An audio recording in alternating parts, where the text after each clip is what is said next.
జై హో పత్రిజీ. ఆత్మస్వరూపులందరికీ నా ఆత్మ ప్రణామములు. తటవర్తి వీరరాఘవరావు సార్కి, రాజలక్ష్మి మేడం గారికి నా ఆత్మ ప్రణామములు. ఈరోజు మనం దత్తాత్రేయులు వారి గురించి ఆయన 24 మంది గురువుల నుంచి జ్ఞానాన్ని పొందాను అని చెప్పడం జరిగింది. అయితే ఈ దత్తాత్రేయులు వారు అత్రి మహాముని అనసూయుల యొక్క పుత్రుడు. వీరు బ్రహ్మ విష్ణు మహేశ్వరుల యొక్క స్వరూపం. ఈయన్ను ఆది గురువు అని కూడా అంటారు. మరి ఈయన 24 మంది గురువులు ఎవరు అనేది మనము దానిలో కొన్ని తెలుసుకుందాము. 24 మంది గురువుల గురించి ఈరోజే చెప్పుకోవాలంటే వీడియో చాలా పెద్దదైపోతుంది, కాబట్టి కొన్ని తెలుసుకుందాము. మొట్టమొదటిగా అగ్ని అనేది మహా తేజస్వి, సర్వభక్షకుడు ఈయన. ఎందుకంటే అన్నింటినీ దహించి వేస్తూ ఉంటాడు. అలాగే ఈ అగ్ని అనేక రూపాలను దాల్చుతుంది. ఒక తాడుకి నిప్పు అంటించామనుకోండి, తాడు రూపంలో ఉంటుంది. ఒక చెక్కకి నిప్పు అంటించామనుకోండి, చెక్క రూపంలో ఉంటుంది అగ్ని. ఒక గడ్డివాముకు అంటించామనుకోండి, గడ్డివాము ఆకారాన్ని దాల్చుతుంది. ఇలా ఆ యొక్క వస్తువుల రూపాన్ని ధరిస్తూ ఉంటుంది ఈ అగ్ని. అలాగే పరమాత్మ కూడా ఏ జీవిలో ఉంటే ఆ జీవి యొక్క రూపాన్ని దాలుస్తూ ఉంటాడు. అలాగే మరి యోగి కూడా బ్రహ్మజ్ఞానం ఆత్మజ్ఞానాన్ని పొందించుకొని ఏ రూపాన్ని కావాలనుకుంటే ఆ రూపాన్ని ధరిస్తూ ఉంటాడు. ఇది దత్తాత్రేయులు వారు తెలుసుకున్నటువంటి అగ్ని నుండి నేర్చుకున్నటువంటి ఇది. అలాగే అగ్ని మనలో కూడా ఉంటుంది, కానీ మనము దాన్ని గుర్తించలేము, చూడలేము. అలాగే మనలో ఉన్న పరమాత్మను కూడా మనము దర్శించలేము, చూడలేకపోతున్నాము అని ఇక్కడ దత్తాత్రేయులు వారు ఈ అగ్ని ద్వారా ఇది తెలుసుకున్నారు.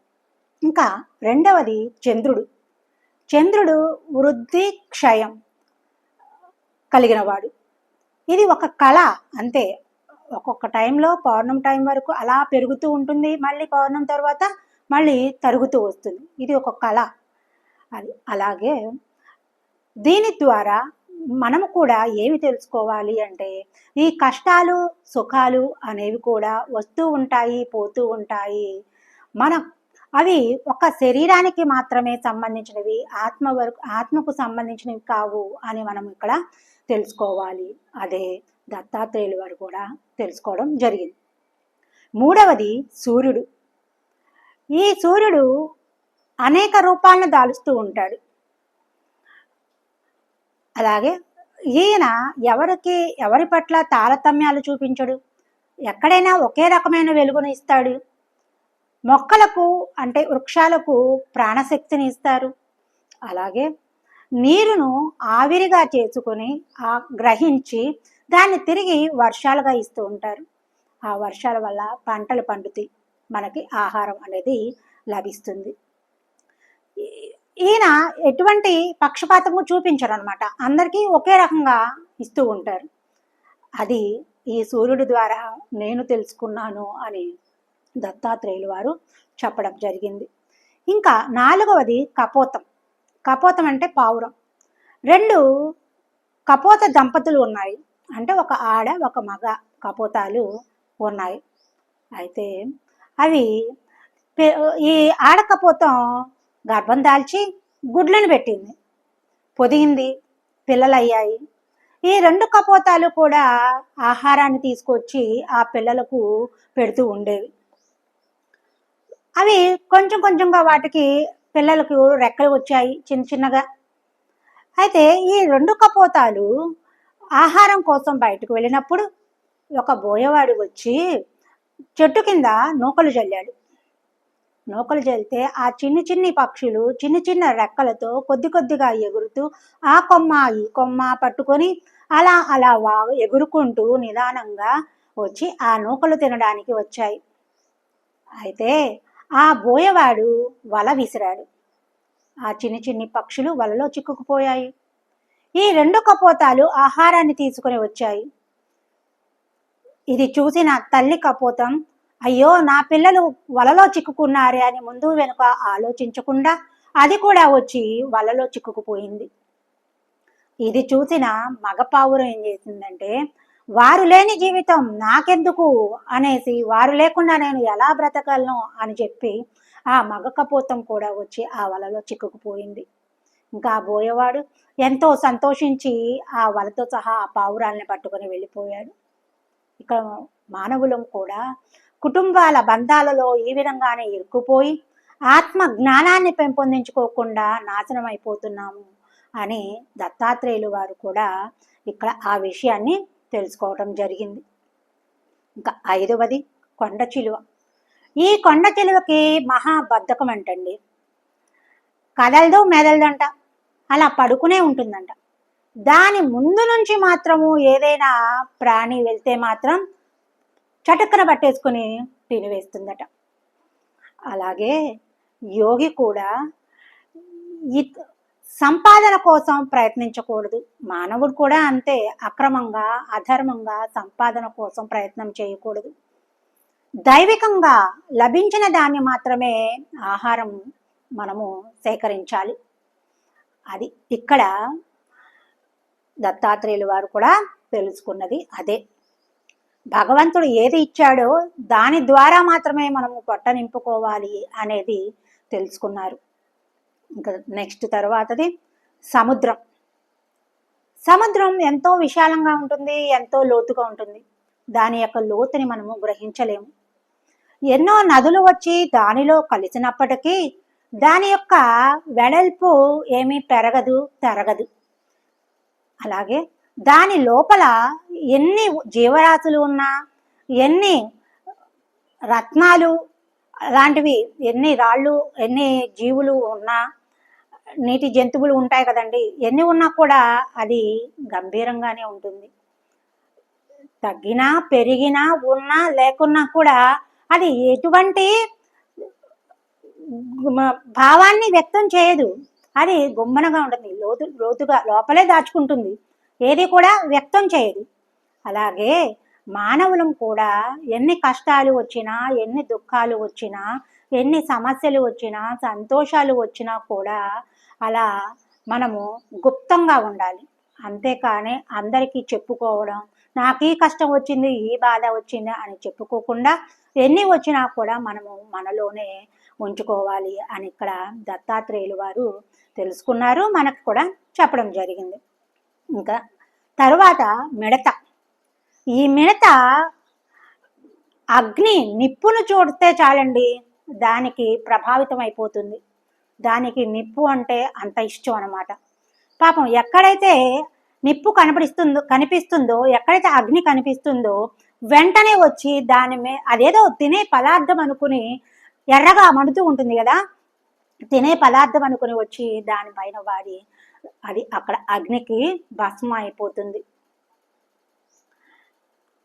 అలాగే మనము కూడా ఈ విషయ వికారాల్లో అంటే భోగాలలో సుఖాలలో మునిగిపోయి మనము కూడా పరమాత్మ చింతన చేయకుండా ఇవే శాశ్వతం అనుకుంటూ మనం కూడా మన జీవితాన్ని నాశనం చేసుకుంటున్నాము.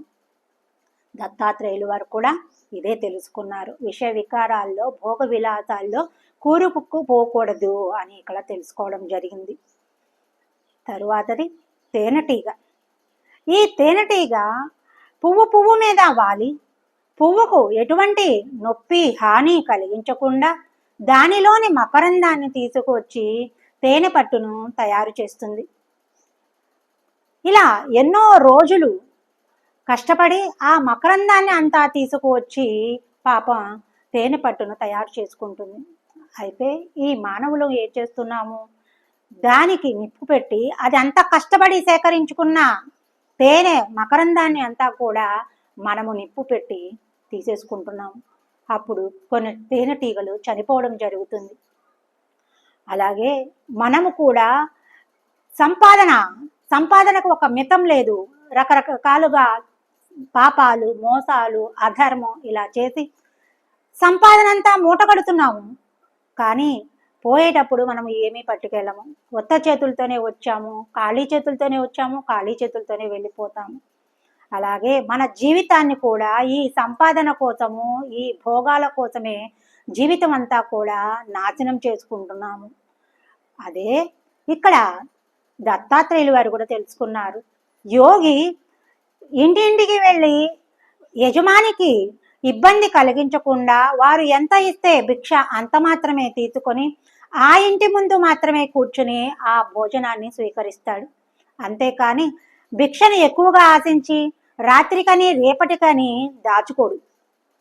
ఎక్కడ భిక్ష తీసుకుంటే అక్కడ తనకు సరిపడా అంతవరకు మాత్రమే భిక్షను తీసుకొని దాన్ని అక్కడే భుజించటం జరుగుతుంది.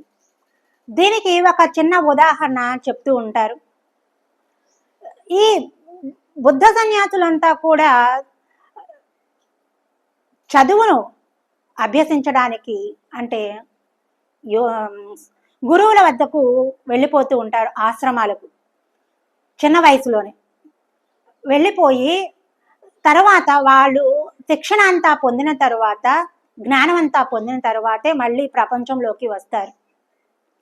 వచ్చినప్పుడు తిరిగి వాళ్ళు ప్రతి ఇంటి వద్ద భిక్ష చేసుకొని వారి యొక్క జీవనాన్ని సాగిస్తూ ఉంటారు. అయితే అలాగే ఒక బుద్ధ సన్యాసి ఒకరి ఇంటికి భిక్షకు వెళ్ళారట. వెళితే అక్కడ ఒక యుక్త వయస్సు కన్య ఒక చాట నిండా బియ్యం తీసుకొని వస్తుందట భిక్ష వేయడానికి. ఆ బుద్ధ సన్యాసి యవనంలో ఉన్నాడనమాట, చిన్న వయసు. అయితే ఆమెను తదేకంగా గమనిస్తూ ఉంటాడు. తనని చూసుకుంటూ ఉంటాడు, ఆ కన్యను చూస్తూ ఉంటాడు. ఈమెకి నాకి ఏదో తేడా ఉంది అని చూస్తూ ఉంటాడు. ఏమిటంటే ఆ తేడా, ఆమె యొక్క వక్షోజాలను గమనిస్తూ ఉంటాడు. ఆవిడకి ఏంటి అలా ఉంది, నాకు లేదు ఏమిటి అనేసి తదేకంగా కింద నుండి పైకి, పైనుండి కిందకి చూస్తూ ఉంటాడు. ఆ బాలిక యొక్క, ఆ కన్య యొక్క తండ్రి పక్కనే ఉంటాడు. ఇది గమనిస్తాడు. గమనించి అదే కనుక ఈ రోజుల్లో అయితే మనము అతన్ని పడేసి 4 బాస్తాం. కానీ ఆ కన్య యొక్క తండ్రి ఆ పని చేయలేదు. అది గమనించాడు. గ్రహించి ఇతనికి తెలీదు కాబట్టి చెప్పాలి అనేసి చెప్తాడు అనమాట. ఏ విధంగా ఈమె తరువాత పెళ్లి చేసుకొని సంతానాన్ని వృద్ధి చేసి ఆ పిల్లలకు, ఆ బిడ్డలకు పాలు ఇవ్వడానికే అలా వక్షోజాలు ఉంటాయి అని చెప్పడం జరుగుతుంది. అప్పుడు ఆ భిక్షువు గ్రహిస్తాడు, ఓహో పరమాత్మ ఎంత ముందు చూపుతో ఉన్నారు, ఎవరికి ఆహారానికి కొదువలేదు, ప్రతి ఒక్కరికి ఆయన ఆహారాన్ని ప్రీప్లాన్డ్గా ఆహారాన్ని తయారు చేసే ఉంచాడు, అమర్చే ఉంచారు. కాబట్టి నేను ఈ చాట నిండా ఉన్న ధాన్యాన్ని నేను తీసుకోవలసిన అవసరం లేదు అని గ్రహిస్తారు. గ్రహించి ఆయనకు ఆ పూటకు సరిపడా ధాన్యాన్ని మాత్రమే ఆయన స్వీకరించడం జరుగుతుంది. ఇదండి మనము గ్రహించవలసింది. అంతేగాని ఉరుకులు పరుకులు పెట్టి తాపత్రయపడిపోయి పిల్లల కోసం మరియు మనవళ్ళు మనవరాళ్ళ కోసం ఇలా నానా యాతన పడి సంపాదించవలసిన అవసరం అయితే లేదు. ప్రతి ఒక్కరికి ఆహారాన్ని ఆ పరమాత్మ సమకూర్చే ఉంచారు. తిండికి ఎవరికి కొదువలేదు. అవసరానికి సరిపడా ఆ భగవంతుడు అన్నీ ఏర్పాటు చేసే మనల్ని ఈ భూమి మీదకి పంపించడం జరిగింది. అంతేకాని మనము ఆ పరమాత్మని తెలుసుకోకుండా, ఆయన లక్షణాలను తెలుసుకోకుండా, ఆయన్ని చేరాలి అనే ధ్యాస లేకుండా, ఇదే ఈ భూమి మీద ఉన్న జీవితమే మనము శాశ్వతం అనుకుంటూ జీవించాల్సిన అవసరం అయితే లేదు అని మనము ఈ కథ ద్వారా మనము తెలుసుకోవచ్చు. ఇది ఫ్రెండ్స్, ఈరోజు నేను దత్తాత్రేయులు వారు తెలుసుకున్నటువంటి 24 మంది గురువుల్లో 8 మంది గురువుల గురించి నేను ఇక్కడ చెప్పడం జరిగింది. తిరిగి మనము కలుసుకున్నప్పుడు ఇంకో 8 మందిని గురించి తెలుసుకుందాము.